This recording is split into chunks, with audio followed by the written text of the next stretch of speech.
نحمدہ ونصلی علی رسولہ الکریم اما بعد فاعوذ باللہ من الشیطان الرجیم بسم اللہ الرحمن الرحیم رب اشرح لی صدری ویسر لی امری واحلل عقدۃ من لسانی یفقہوا قولی رب زدنی علما اللہم فقہنا فی الدین آمین یا رب العالمین۔ یہ سیشن کا نام ہے incidents post battle of Badr, یعنی جب بیٹل آف بدر یعنی جنگ بدر ختم ہوئی تھی تو اس کے بعد کیا ہوا تھا۔ ٹھیک ہے، لاسٹ سیشن میں ہم نے دیکھا کہ مسلمان اور مشرکون کا جنگ کے میدان میں پہلی بار ایک دوسرے کا سامنا ہوا، رائٹ؟ اور یہ کون سی جنگ تھی؟ جنگ بدر۔ اور یہ جنگ کیوں اتنی امپورٹنٹ مانی گئی؟ اس کے کئی ریزنز تھے۔ پہلے تو یہ کہ مسلمان اور مشرکون کے بیچ یہ پہلی جنگ تھی، ٹھیک ہے۔ دوسرا، یہ رمضان کے مہینے میں ہوئی، تو رمضان کا مہینہ تو مقدس مہینہ کہا جاتا ہے، رائٹ؟ Sacred month. تو کیا اس وقت مسلمان روزہ تھے؟ کیا اس وقت صوم یعنی روزہ رہنا مسلمانوں پر فرض کر دیا گیا تھا؟ ہاں، جنگ بدر 2 ہجری میں ہوئی تھی، یعنی نبی صلی اللہ علیہ وسلم ہجرہ کر کے جانے کے بعد 2nd ایئر میں یہ جنگ ہوئی تھی، ٹھیک ہے۔ اور مسلمانوں پر روزہ رہنا بھی یعنی صوم 2nd ہجری میں ہی فرض کر دیا گیا تھا، ٹھیک ہے۔ لیکن نبی صلی اللہ علیہ وسلم نے مسلمانوں کو یہ کہا تھا کہ جب بھی آپ جنگ میں جاؤ اور اگر آپ روزہ ہو تو اپنا روزہ کھول کر جنگ لڑنا شروع کرو، ٹھیک ہے، تاکہ مسلمانوں کو لڑنے کی طاقت ملے، نہ کہ وہ کمزوری کی حالت میں، روزے کی حالت میں جنگ کریں، رائٹ؟ تو اس لیے یہ 2nd امپورٹنٹ ریزن تھا کہ مسلمان رمضان میں جنگ کیے، ٹھیک ہے، جو کہ ایک سیکرڈ مہینہ تھا۔ تیسرا ریزن یہ ہے کہ بیٹل آف بدر اتنی امپورٹنٹ اس لیے مانی گئی کیونکہ مسلمان جتنے بھی اس میں پارٹیسپیٹ کیے تھے، اللہ نے ان سب کے گناہوں کو معاف کر دیا تھا، اللہ نے ان سب کی مغفرت کر دی تھی، ٹھیک ہے۔ اب جنگ بدر امپورٹنٹ اسی لیے بھی تھا کیونکہ اس دن کو یوم الفرقان کہا گیا، یعنی یہ وہ دن تھا جس میں حق اور باطل کے بیچ جنگ ہوئی تھی، ٹھیک ہے، یعنی سچ اور جھوٹ میں فرق کیا گیا تھا، ایمان اور کفر کے بیچ فرق ہوا تھا، ٹھیک ہے۔ تو اس لیے اس دن کو یوم الفرقان کہا جاتا ہے، جو دن فرق ہوا تھا کفر اور ایمان کے بیچ۔ نیکسٹ ریزن جو اس کی امپورٹنس بیان کرتا ہے وہ یہ کہ اللہ نے خود مسلمانوں کی مدد کی۔ اس جنگ میں اللہ نے آسمان سے فرشتوں کی فوج بھیجی اور یہ فرشتے مسلمانوں کی مدد کے لیے مشرکون سے جنگ کیے اور مسلمانوں کو جیت دلائے، ٹھیک ہے، جس کا ذکر اللہ نے قرآن میں بھی کیا ہے۔ کیونکہ یہ مدد اللہ کی طرف سے آئی تھی، اسی لیے قرآن میں بھی اللہ نے مسلمانوں کو یہ یاد دلایا کہ اللہ نے ان کو یہ جیت دلائی، ٹھیک ہے۔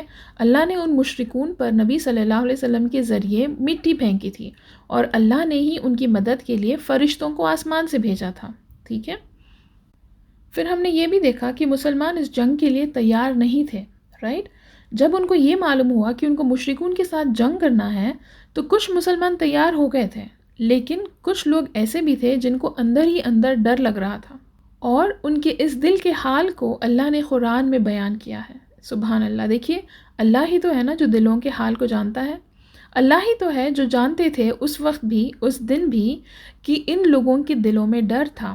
تو دیکھیے، مسلمانوں کو ڈر لگنا یہ کوئی غلط بات نہیں تھی، لیکن اگر ڈر کے مارے یہ پیچھے ہٹ جاتے تو یہ غلط ہوتا۔ لیکن جب ان مسلمانوں نے سمجھا کہ یہ جو کچھ ہو رہا تھا یہ اللہ کی مرضی تھی تو ان کے قدم پیچھے نہیں ہٹے۔ جب رسول اللہ صلی اللہ علیہ وسلم نے ان کو یہ بات سمجھائی تو یہ لوگ اللہ کو راضی کرنے کی جنون میں، جنت کی خواہش میں آگے بڑھے، اور اللہ نے بھی ان کی اس نیت کو دیکھ کر ان کی مدد کی، کیونکہ دیکھیے جنگ مسلمانوں کے لیے بھی آزمائش تھی، ٹھیک ہے۔ اور دیکھیے جنگ سے پہلے کی رات اگر ہم کو یاد ہو تو مسلمان سکون سے سو گئے تھے۔ اس رات ان کو کس نے نیند دی؟ اللہ نے ان کو نیند دے کر سلایا، رائٹ؟ اتنے ٹینسڈ سچویشن میں ان کو نیند آنا یہ اللہ کی مرضی تھی کہ وہ ریسٹ کر سکے تاکہ دوسرے دن وہ اپنے فل فارم میں جنگ لڑیں۔ اور اس بارے میں بھی کہ اللہ نے ان کو اس رات نیند دی، یہ بھی اللہ نے قرآن میں ذکر کیا ہے، ٹھیک ہے۔ اور کہا جاتا ہے کہ جنگ سے پہلے سونا یہ کانفیڈنس کی سائن ہوتی ہے، اور نماز میں سونا یہ شیطان کی طرف سے ہوتا ہے، ٹھیک ہے۔ خیر، تو اب آگے بڑھتے ہیں۔ تو اب جنگ ختم ہوئی، کئی مشرکون مارے گئے، کئی کیپٹیوز لے لیے گئے، رائٹ؟ ان کو قید کر لیا گیا اور کئی تو بھاگ نکلے۔ تو اب یہ سارا ایکسپیرینس مشرکون کے لیے بہت ہی شاکنگ رہا، انہوں نے یہ امیجن بھی نہیں کیا تھا کہ ان کے ساتھ ایسا کچھ ہوگا، کہ ان کے بڑے بڑے لیڈرز جن کو یہ فالو کرتے تھے وہ ایسے ختم ہو جائیں گے۔ تو اب یہ نیوز مکہ والوں کو کس نے دی؟ مکہ کا ایک آدمی تھا جس کا نام تھا حیثومن بن عبداللہ۔ اس نے جا کر مکہ میں یہ خبر دی کہ مشرکون جنگ ہار گئے اور ابو جہل مارا گیا، ولید بن مغیرہ مارا گیا، امیہ بن خلف مارا گیا، عتبہ بن ربیعہ مارا گیا، عقبہ بن ابی معیط مارا گیا۔ یہ سب کے نام لے لے کر لوگوں کو اناؤنس کر رہا تھا کہ یہ سب کے سب لیڈرز جو تھے یہ مارے گئے۔ اب جب مکہ والوں نے یہ سنا تو ان کا ریاکشن کیا تھا؟ پہلے تو انہوں نے سمجھا کہ یہ پاگل ہو چکا ہے، کہ یہ کس طرح کی بات کر رہا ہے، وہ لوگ مان ہی نہیں سکتے تھے اس بات کو۔ لیکن جب دوسروں سے بھی یہ نیوز ملی، جب دوسرے لوگ بھی آ کر ان کو یہ نیوز سنا رہے تھے تو یہ لوگ حیران ہو گئے۔ ان کو یقین ہی نہیں ہوا کہ ایسے کیسے اتنے بڑے بڑے لیڈرز اتنی بری طرح سے مارے گئے۔ ابو جہل جیسا اسٹرانگ آدمی کیسا مارا گیا؟ امیہ وہ بھی کافی اسٹرانگ تھا، کیسے یہ لوگ سب مارے گئے؟ ان کے لیے یہ بہت بڑا صدمہ تھا اور ان کو اس فیکٹ کو ڈائجسٹ کرنے میں بہت وقت لگا۔ تو اب دیکھیے ابو لہب جو تھا وہ اس دن جنگ میں نہیں گیا تھا کیونکہ وہ بیمار تھا، اور اس نے اپنی جگہ کسی اور کو جنگ میں بھیجا تھا، ٹھیک ہے؟ تو اب جب لوگ واپس آئے تو ابو لہب نے ان سے پوچھا کہ آخر ہوا کیا، مجھے ساری ڈیٹیلز بتاؤ۔ تو ایک آدمی نے ابو لہب سے کہا کہ جیسے ہی جنگ شروع ہوئی ہم نے اپنے آپ کو ان کے حوالے کر دیا، لیکن جو کچھ ہوا اس میں ان کا کوئی بلیم نہیں تھا، ان کا قصور نہیں تھا، کیونکہ یہ جس نے کیا وہ کوئی اور تھے۔ کیونکہ ہم نے کچھ آدمیوں کو سفید کپڑوں میں دیکھا جو اپنے گھوڑوں پر تھے اور یہ آسمان اور زمین کے بیچ تھے، اور یہ لوگ ایسا وار کر رہے تھے کہ ان کو کوئی نہیں روک سکتا تھا۔ تو بیسکلی وہ یہ کہہ رہا تھا کہ ہاں ہم ہار گئے، لیکن اس کی وجہ محمد صلی اللہ علیہ وسلم اور ان کی فوج نہیں تھی، یہ وہ لوگ تھے جو سفید کپڑے پہنے ہوئے اس جنگ میں موجود تھے جنہوں نے ان کے ساتھ ایسا کیا۔ یہ سن کر وہاں ایک آدمی تھا جس کا نام تھا رافع، ٹھیک ہے، وہ مسلمان تھا، اور وہ عباس رضی اللہ عنہ جو اس وقت مسلمان نہیں ہوئے تھے ان کا غلام تھا۔ تو جب اس نے یہ بات سنی تو اس نے کہا کہ اللہ کی قسم یہ فرشتے تھے۔ اور جب ابو لہب نے یہ بات سنی تو اس کو اتنا غصہ آیا کہ وہ پلٹ کر رافع پر ٹوٹ پڑا، وہ رافع کو زور زور سے مارنے لگا۔ یہ دیکھ کر وہاں ایک مسلمان عورت موجود تھی جس کا نام تھا ام الفضل، ٹھیک ہے، اس عورت نے ایک لوہے کا راڈ لیا اور زور سے ابو لہب کے سر پر مارا، اور جیسے ہی اس نے اس کے سر پر مارا ابو لہب کا سر پھٹ گیا، اور کہا گیا ہے کہ ابو لہب اتنا بیمار ہو گیا تھا کہ 1 ہفتے بعد ہی اس کی موت ہو گئی، اور کہا گیا ہے کہ ابو لہب کو جو بیماری ہوئی تھی اس سے مکہ والے اس کے قریب جانے سے بھی ڈرتے تھے، ٹھیک ہے۔ تو جب اس کی موت ہوئی تو 3 دن تک اس کے پاس کوئی نہیں گیا۔ پھر اس کے بیٹوں کو لگا کہ اگر یہ بات باہر تک پہنچے گی، دوسرے لوگوں تک پہنچے گی تو ان کے لیے بہت بڑی شرمندگی ہوگی، تو اس بات سے وہ لوگ اس کو گھسیٹتے ہوئے کسی حال اٹھائے اور دور لے جا کر پھینک دیے، اور اس کے اوپر دور سے ہی پتھر اور مٹی برسائے تاکہ اس کی باڈی کور ہو جائے، ٹھیک ہے۔ تو ایسا حال ہوا تھا ابو لہب کا۔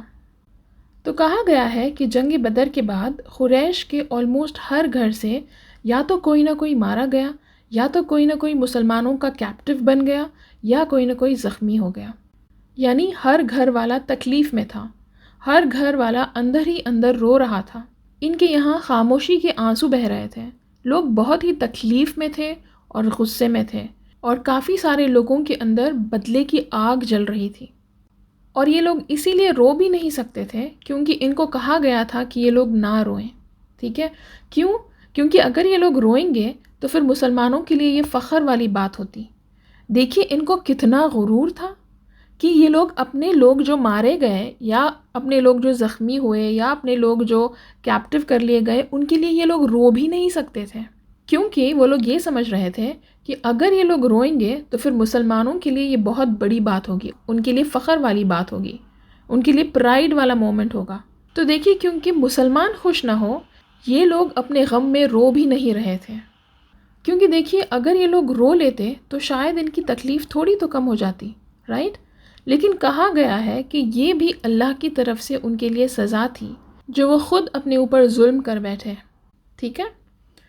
تو اب دوسری طرف مسلمانوں کا کیا حال تھا؟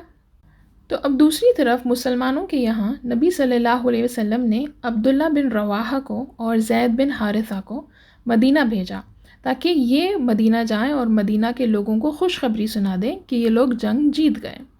تو اس وقت نبی صلی اللہ علیہ وسلم نے زید رضی اللہ عنہ کو اپنا اونٹ دیا تاکہ وہ اس پر جائیں۔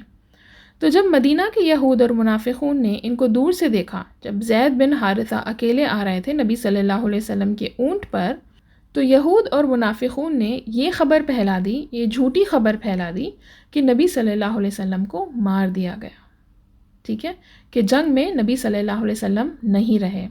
تو جب زید اور عبداللہ بن رواحہ رضی اللہ عنہما دونوں مدینہ پہنچے اور یہ خوشخبری سنائے کہ مسلمان کو جیت مل گئی اور نبی صلی اللہ علیہ وسلم بھی سلامت ہیں، تو سارے مسلمان خوشی سے اللہ کی حمد اور اللہ کا شکر کرنے لگے۔ ان کے جو چیف کے لیڈرز تھے وہ جلدی مدینہ کے باہر جو بدر جانے کا راستہ تھا وہاں جا کر نبی صلی اللہ علیہ وسلم اور مسلمانوں کی انتظار میں کھڑے ہو گئے، ٹھیک ہے، ان کو ویلکم کرنے کے لیے، ان کو کنگریچولیٹ کرنے کے لیے۔ تو دیکھیے جب مسلمان مدینہ سے بدر کے لیے نکلے تھے، ٹھیک ہے، یعنی پہلی بار جب یہ لوگ کیروان کو ریڈ کرنے نکلے تھے، تب نبی صلی اللہ علیہ وسلم کے ساتھ ان کے سارے قریبی جو صحابہ تھے، جو ان کے کلوز کمپینینز تھے، وہ سارے نبی صلی اللہ علیہ وسلم کے ساتھ بدر کے لیے نکلے، لیکن ان میں سے عثمان بن عفان رضی اللہ عنہ یہ جنگ بدر میں نہیں موجود تھے، ٹھیک ہے، کیونکہ ان کو نبی صلی اللہ علیہ وسلم نے کہا تھا کہ یہ مدینہ میں ہی رکیں، کیونکہ ان کی بیوی جو رقیہ رضی اللہ عنہا جو تھی نبی صلی اللہ علیہ وسلم کی لڑکی، وہ بیمار تھی، ٹھیک ہے، تو اس لیے کہا گیا تھا کہ عثمان بن عفان رضی اللہ عنہ اور اسامہ بن زید رضی اللہ عنہ یہ دونوں نبی صلی اللہ علیہ وسلم کے کہنے پر مدینہ میں ہی رک گئے تھے، ٹھیک ہے۔ تو اب جب مسلمانوں کو جیت کی خبر ملی، یعنی جب جنگ بدر ہوئی اور جس دن زید رضی اللہ عنہ عبداللہ بن رواحہ کے ساتھ آ کر ان کو خوشخبری سنائے، کہا گیا ہے کہ جب ان کو یہ خبر ملی کہ مسلمان جیت گئے، اسی دن رقیہ رضی اللہ عنہا کا انتقال ہو چکا تھا، اور یہ نبی صلی اللہ علیہ وسلم کے لیے ایک اور آزمائش تھی۔ تو اب کہا گیا ہے کہ سورۃ الانفال، ٹھیک ہے، جنگ بدر کے بعد نازل ہوئی تھی، اور اس کی پہلی آیت مسلمانوں کے بارے میں تھی، ٹھیک ہے۔ تو کیونکہ یہ پہلی جنگ تھی تو جنگ کے احکام نہیں آئے تھے، ان کو جنگ کے رولز نہیں معلوم تھے۔ تو اب جو جنگ میں مال غنیمت ملا، ٹھیک ہے، یعنی جس کو اسپوائلز آف وار بھی کہتے ہیں یا پھر بوٹی کہتے ہیں، تو جو مال جنگ میں اکٹھا کیا گیا بیسکلی، اس کے بارے میں بھی کوئی احکام یا کوئی رولز نہیں آئے تھے، ٹھیک ہے۔ تو کہا گیا ہے کہ جنگ بدر ہونے کے بعد مسلمانوں کے بیچ ایک بحث ہو گئی تھی، جس میں یہ لوگ بحث کر رہے تھے کہ جنگ کا جو اسپوائلز آف وار ہے، یعنی جو مال غنیمت ہے، یہ کس کا ہے، یہ کس کو بلونگ کرتا ہے۔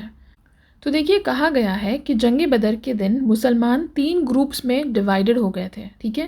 ایک گروپ نبی صلی اللہ علیہ وسلم کی حفاظت کر رہا تھا، دوسرا گروپ جنگ کر رہا تھا، اور تیسرا گروپ جو کچھ مال تھا وہاں پر وہ کلیکٹ کر رہا تھا، اس کو جمع کر رہا تھا۔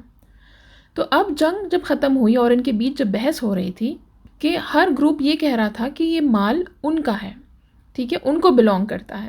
جو گروپ یہ اسپوائلز آف وار کو کلیکٹ کیا، ٹھیک ہے، ان کو جمع کیا، وہ لوگ یہ کہہ رہے تھے کیونکہ ہم نے اس کو جمع کیا تو یہ ہمارا ہے۔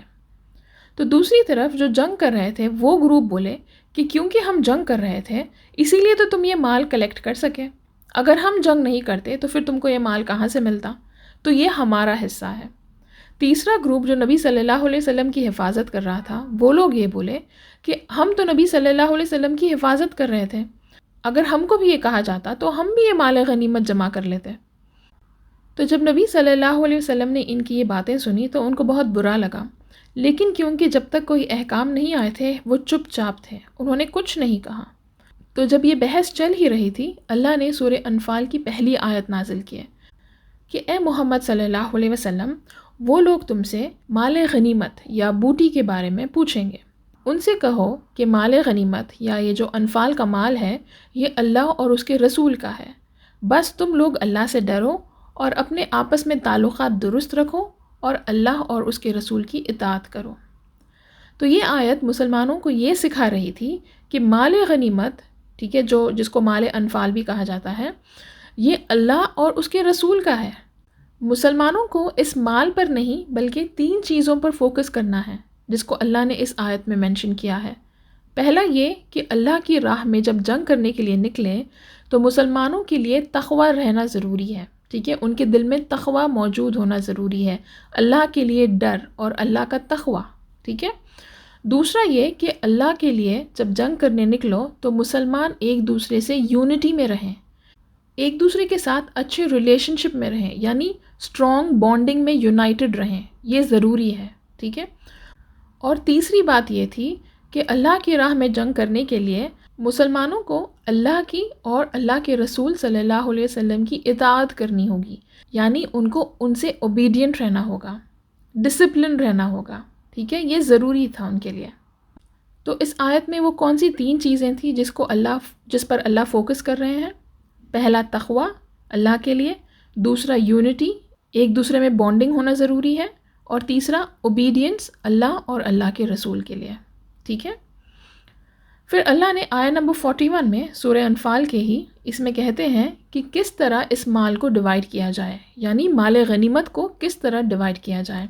اللہ کہتے ہیں اور تمہیں معلوم ہو کہ جو کچھ مال غنیمت تم حاصل کرتے ہو اس کا 5واں حصہ یعنی 1/5 حصہ اللہ اور اس کے رسول کا اور رشتہ داروں کا اور یتیم اور مسکین کا اور مسافروں کے لیے ہے، یعنی جو مال ملے گا اس کا 80% جو لوگ جنگ کیے ہیں ان کو جائے گا، اور بچا 20% یعنی 1/5 حصہ جو کہہ رہے ہیں اللہ، تو 20% جو ہے وہ 5 حصوں میں ڈیوائیڈ ہوگا، یعنی 5 حصوں میں ہر ایک کو 4% ملے گا۔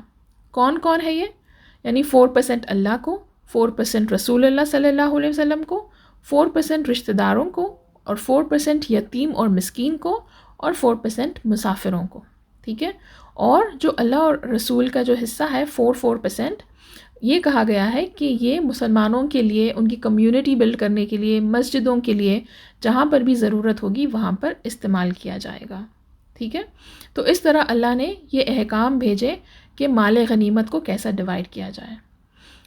خیر، تو اب مدینہ کے مسلمان نبی صلی اللہ علیہ وسلم کا اور ان کی مسلمان آرمی کا ویٹ کر رہے تھے، رائٹ؟ تو اب جب نبی صلی اللہ علیہ وسلم اور ان کی آرمی وہاں پہنچی تو مسلمانوں نے ان کا ویلکم کیا، ان سے بہت زیادہ خوش ہوئے، ان سے ملے، اور کچھ لوگ تو نبی صلی اللہ علیہ وسلم سے یہ بھی کہہ رہے تھے کہ ہم نے تو سوچا کہ آپ کیروان کو لوٹنے جا رہے ہیں، اگر ہم کو یہ پتا ہوتا کہ آپ جنگ کے لیے جا رہے ہیں تو ہم بھی اس میں شامل ہوتے، تو ہم کیسے بھی اس میں پارٹیسپیٹ کرتے۔ تو نبی صلی اللہ علیہ وسلم فائنلی مدینہ میں داخل ہوئے، لیکن اب نبی صلی اللہ علیہ وسلم کو ایک اور نظر سے دیکھا جا رہا تھا، اور وہ کیا تھی؟ ایک ملٹری لیڈر کی طرح۔ جس طرح نبی صلی اللہ علیہ وسلم نے اس جنگ کے لیے پریپیئر کیا، مسلمانوں کو پریپیئر کیے اور جیت کر آئے، اس کے بعد مسلمانوں کی نظر میں نبی صلی اللہ علیہ وسلم کے لیے جو عزت تھی، جو آنر، جو رتبہ، وہ اور بھی بڑھ گیا، اور ساتھ ساتھ وہ لوگ ان کو اب ایک ملٹری لیڈر کی نظر سے بھی دیکھ رہے تھے۔ اور کہا گیا ہے کہ اس کے بعد یعنی نبی صلی اللہ علیہ وسلم اور مسلمان جب مدینہ آئے تو جو کچھ ہوا یہ سننے کے بعد مدینہ کے کئی سارے لوگ اسلام قبول کیے، ٹھیک ہے، جس سے مسلمانوں کی اسٹرینتھ، ان کا پاور، ان کا رتبہ اور بھی بڑھ گیا تھا، ٹھیک ہے۔ اب جب یہ لوگ مدینہ آئے تو ان کے ساتھ اور کون تھے؟ مسلمانوں کے ساتھ اور کون تھے؟ جو کیپٹیوز لے لیے گئے تھے، رائٹ، مشرکون جو کیپٹیوز لے لیے گئے تھے، جو قید کر لیے گئے تھے، ان کو بھی لایا گیا، اور کہا گیا ہے کہ یہ اراؤنڈ 70 لوگ تھے، 70 لوگ تھے، ٹھیک ہے۔ نبی صلی اللہ علیہ وسلم نے مسلمانوں کو یہ حکم دیا کہ جو بھی کیپٹیوز کو لایا گیا ہے ان کی اچھی طرح سے دیکھ بھال ہونی چاہیے، ان کے جو بھی ضرورتیں ہیں ان کو اچھی طرح سے پورا کرنا ہے۔ پھر نبی صلی اللہ علیہ وسلم کو رقیہ رضی اللہ عنہا کی نیوز ملی، جس سے وہ بہت زیادہ غمگین ہو گئے تھے۔ وہ اور ان کے ساتھی سب لوگ رقیہ رضی اللہ عنہا کی خبر پر پہنچے اور نبی صلی اللہ علیہ وسلم نے ان کے لیے بہت دعا مانگی۔ دیکھیے نبی صلی اللہ علیہ وسلم کے ایموشنز، ایک طرف مسلمان کی جیت کی خوشی منائی جا رہی تھی، دوسری طرف اتنا بڑا غم، اپنی اولاد کو کھونا کسی کے لیے بھی بہت بڑا غم ہوتا ہے، رائٹ، جو نبی صلی اللہ علیہ وسلم کے لیے بھی تھا، یہ بھی ان کے لیے ایک آزمائش ہی تو تھی، رائٹ۔ تو رقیہ رضی اللہ عنہا کا نکاح کس سے ہوا تھا؟ عثمان بن عفان رضی اللہ عنہ سے، ٹھیک ہے۔ تو اب کیونکہ رقیہ رضی اللہ عنہا نہیں رہیں تو کہا گیا ہے کہ کچھ وقت بعد نبی صلی اللہ علیہ وسلم نے اپنی اور دوسری لڑکی جس کا نام تھا ام کلثوم رضی اللہ عنہا، ان کا نکاح عثمان بن عفان سے کر دیا، ٹھیک ہے۔ یعنی عثمان بن عفان جو تھے نبی صلی اللہ علیہ وسلم کی 2 لڑکیوں سے انہوں نے نکاح کیا. اوبویسلی رقیہ رضی اللہ عنہا کے گزرنے کے بعد کلثوم رضی اللہ عنہا سے نکاح ہوا. ٹھیک ہے، اسی لیے عثمان بن عفان رضی اللہ عنہ کو ذو نورین کہا جاتا ہے. ٹھیک ہے، یعنی جس کے پاس 2 روشنیاں ہیں، the one with 2 lights. اب نیکسٹ کیا ہوا، نبی صلی اللہ علیہ وسلم نے ایک میٹنگ رکھی ابو بکر رضی اللہ عنہ اور عمر رضی اللہ عنہ کے ساتھ، جس میں یہ ڈسکس کیا گیا کہ ان کیپٹیوز کے ساتھ کرنا کیا ہے. ٹھیک ہے، تو ابو بکر رضی اللہ عنہ نے اپنا اوپینین دیا کہ یا رسول اللہ ان کو رینسم کیا جائے، یعنی ان کے جان کے بدلے ان کے گھر والوں سے کچھ پیسے لے لیے جائے، کیونکہ آخر یہ تو ہمارے ہی رشتہ دار ہیں، اور اگر ہم ان کو چھوڑ دیں گے تو شاید یہ آگے جا کر ایمان پر آ جائیں گے. کم سے کم ان کے بدلے کچھ پیسے مل جائیں گے تو شاید ہم مسلمان اسٹرانگ ہو جائیں گے، اسلام اور اسٹرانگ ہوگا. رائٹ، تو یہ سجیشن کیا ابو بکر رضی اللہ عنہ نے. اب عمر رضی اللہ عنہ کا سجیشن کیا تھا؟ انہوں نے کہا کہ یا رسول اللہ انہوں نے آپ کو اپنے ہی گھر سے نکالا، یعنی مکہ سے، اور انہوں نے آپ کو جھوٹا کہا، تو ان کو مار دیا جائے. نبی صلی اللہ علیہ وسلم نے دونوں کی باتیں سنی اور پھر وہ ابو بکر رضی اللہ عنہ کے سجیشن کو ترجیح دیے، یعنی ابو بکر رضی اللہ عنہ کے سجیشن کو کنسیڈر کیے. کہا گیا ہے کہ دوسرے دن، ٹھیک ہے، یہ ڈسکشن ہونے کے دوسرے دن عمر رضی اللہ عنہ جب نبی صلی اللہ علیہ وسلم کے پاس گئے تو انہوں نے دیکھا کہ نبی صلی اللہ علیہ وسلم اور ابو بکر رضی اللہ عنہ دونوں رو رہے تھے. عمر رضی اللہ عنہ نے ان سے پوچھا کہ ایسی کیا بات ہو گئی جس کے لیے آپ لوگ رو رہے ہو؟ نبی صلی اللہ علیہ وسلم نے کہا کہ اللہ کی طرف سے آیت آئی ہے کہ اللہ ہمارے اس فیصلے سے خوش نہیں ہے، یعنی اللہ نہیں چاہتے ہیں کہ ان کیپٹیوز کو چھوڑ دیا جائے اور ان کو رینسم کر دیا جائے، یعنی ان کو چھوڑ کر ان کے بدلے پیسے لے لیا جائے. اللہ چاہتے ہیں کہ ان کیپٹیوز کا قتل کر دیا جائے. ٹھیک ہے، اور اللہ نے یہ کہا ہے کہ تم مسلمانوں کے لیے یہ بات اچھی نہیں کہ تم ان کے بدلے کچھ بھی مال لو اور ان کو چھوڑ دو. تو اللہ کہتے ہیں کہ کوئی نبی کے لیے یہ اچھی بات نہیں ہے کہ اس کے پاس اگر کوئی جنگ کے کیپٹیوز ہیں تو وہ ان کو زندہ رکھ کر ان کے بدلے کچھ مال لے لیں، یعنی ان کو رینسم کر کے چھوڑ دیں. تو بیسکلی کہنے کا مطلب یہ ہے کہ اسلام ابھی نیا بن رہا تھا، رائٹ؟ تو اگر ایسی حرکت کی جائے تو یہ اسلام کو کمزور بتائے گا، یہ اسلام کو کمزور پورٹرے کرے گا، یعنی کہ کچھ پیسوں کے لیے یہ لوگ اپنے دشمنوں کو چھوڑ دیے، رائٹ، تاکہ وہ دوبارہ زمین پر جا کے فساد کریں. اس کے بدلے اگر ان مشرکون کا قتل کر دیا جاتا تو اسلام اسٹرانگ بن کر دشمنوں کے سامنے آتا، اور پھر دوبارہ کوئی اور ان کو دیکھ کر ان جیسی حرکت نہیں کرتا.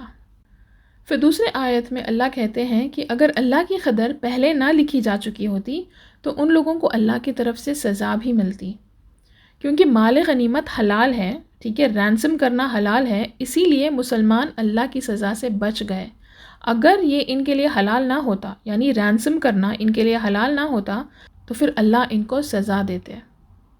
تو یہ سن کر رسول اللہ صلی اللہ علیہ وسلم اور ابو بکر رضی اللہ عنہ دونوں رو رہے تھے. تو اس کا ڈیسیشن کیا ہوا کہ کیونکہ نبی صلی اللہ علیہ وسلم نے یہ ڈیسیشن لے لیا تو یہ ان کے لیے حلال تھا. ٹھیک ہے، یعنی اللہ ان کے اس ڈیسیشن سے خوش نہیں تھے، لیکن اللہ نے ان کو یہ پرمیشن گرانٹ کر دی. ٹھیک ہے، خیر، تو اب ان کیپٹیوز کے لیے جو رینسم کی قیمت طے کی گئی تھی، یعنی جو اماؤنٹ ان کو فری کرنے کے لیے طے کیا گیا تھا، وہ ہر ایک انسان کے لیے 1000 سے 4000 درہم کا تھا. ٹھیک ہے، ڈپینڈنگ آن کون کتنا دے سکتا تھا. اور جو انسان کچھ نہیں دے سکتا تھا یا جو غریب تھا لیکن وہ اگر پڑھا لکھا تھا تو اس کو یہ کہا گیا تھا کہ مدینہ کے 10 بچوں کو پڑھنا اور لکھنا سکھائے. کیونکہ دیکھیے مکہ کے لوگ پھر بھی پڑھے لکھے تھے کمپیئر ٹو مدینہ کے لوگ. مدینہ کے کافی سارے لوگ پڑھے لکھے نہیں تھے. ٹھیک ہے، تو اب ان لوگوں کو جو پڑھے لکھے تھے ان کو 10 بچوں کا گروپ دے دیا گیا تھا تاکہ وہ لوگ ان بچوں کو پڑھنا اور لکھنا سکھائیں. اور جب یہ گروپ، یعنی یہ جو 10 بچے ہیں ہر گروپ کے، یہ لوگ اس قابل ہو جائیں گے کہ یہ لوگ پڑھنا اور لکھنا سیکھ جائیں گے، تب اس آدمی کو چھوڑ دیا جائے گا.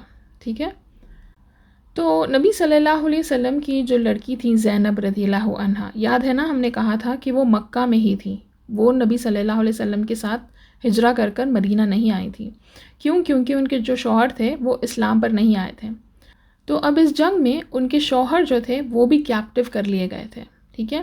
تو زینب رضی اللہ عنہا اپنے شوہر کو آزاد کرنے کے لیے اپنا ایک نیکلس بھیجتی ہیں مدینہ. ٹھیک ہے، یعنی یہ نیکلس رینسم کی طرح تھا. ٹھیک ہے، تو جیسے ہی یہ نیکلس نبی صلی اللہ علیہ وسلم کے سامنے آیا، نبی صلی اللہ علیہ وسلم اس کو دیکھ کر اتنا روئے کہ ان کے آنسو نہیں رکے. کیوں؟ کیونکہ یہ خدیجہ رضی اللہ عنہا کا نیکلس تھا جو نبی صلی اللہ علیہ وسلم نے خود زینب رضی اللہ عنہا کو ان کے نکاح میں دیا تھا.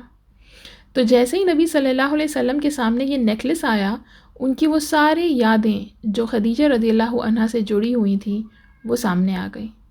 وہ بہت زیادہ ایموشنل ہو گئے تھے، اور جب صحابہ نے یہ دیکھا تو انہوں نے فوراً یہ فیصلہ کیا کہ اس نیکلس کو واپس زینب رضی اللہ عنہا کو دے دیا جائے، کیونکہ یہ خدیجہ رضی اللہ عنہا کی آخری نشانی تھی. اور بدلے میں ابو العاص کو، یعنی زینب رضی اللہ عنہا کے جو شوہر تھے، ان سے کہا کہ ہم تم کو آزاد کر دیں گے اس کنڈیشن پر کہ تم جب مکہ جاؤ گے تو زینب رضی اللہ عنہا کو مدینہ بھیج دو گے. ٹھیک ہے، اس کنڈیشن پر زینب رضی اللہ عنہا کے ہسبینڈ کو رہا کر دیا گیا، جو انہوں نے کیا. جب وہ مکہ واپس گئے تو انہوں نے زینب رضی اللہ عنہا کو مدینہ بھیج دیا. تو اب ان کیپٹیوز میں سے مکہ کے ایک بہت جانے مانے پوئٹ بھی تھے جس کا نام تھا سہیل بن عمرو. ٹھیک ہے، تو عمر رضی اللہ عنہ نے یہ سجیشن دیا کہ اس انسان کے دانت نکال دیا جائے تاکہ یہ دوبارہ پوئٹری نہ بول سکے. تو جب نبی صلی اللہ علیہ وسلم نے یہ بات سنی تو انہوں نے اس بات سے منع کیا. یہ سن کر نبی صلی اللہ علیہ وسلم نے کہا کہ میں ایسا نہیں کر سکتا، کیونکہ ایسا نہ ہو کہ روز محشر کے دن اللہ اس بات کے لیے مجھے سخت عذاب دیں. تو دیکھیے نبی صلی اللہ علیہ وسلم کے دشمن، اسلام کے دشمن، جو نبی صلی اللہ علیہ وسلم پر ظلم کیے، مسلمانوں پر ظلم کیے، اس کے باوجود بھی نبی صلی اللہ علیہ وسلم نے ان کو قتل نہیں کیا، ان کے ساتھ برا سلوک نہیں کیا.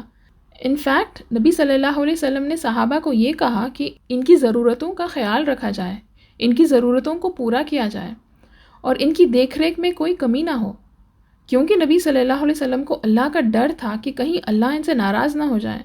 تو دیکھیے اس طرح ان لوگوں کا معاملہ طے ہوا.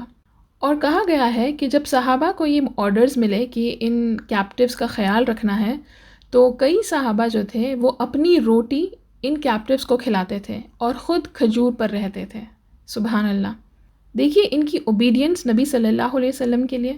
نبی صلی اللہ علیہ وسلم نے ان کو بس یہ کہا کہ ان کا خیال رکھو، ان کو اچھے سے کھلاؤ پلاؤ، تو صحابہ اپنا کھانا ان کو دے دیے تھے. سبحان اللہ. تو دیکھیے اس طرح ان کیپٹیوز کا معاملہ طے ہوا تھا. ٹھیک ہے، تو ہم انشاءاللہ اس سیشن کو یہیں روکیں گے اور آگے کے سیشن میں کنٹینیو کریں گے. ٹھیک ہے، سبحانک اللہم و بحمدک، اشہد ان لا الہ الا انت، استغفرک و اتوب الیک. السلام علیکم ورحمۃ اللہ وبرکاتہ.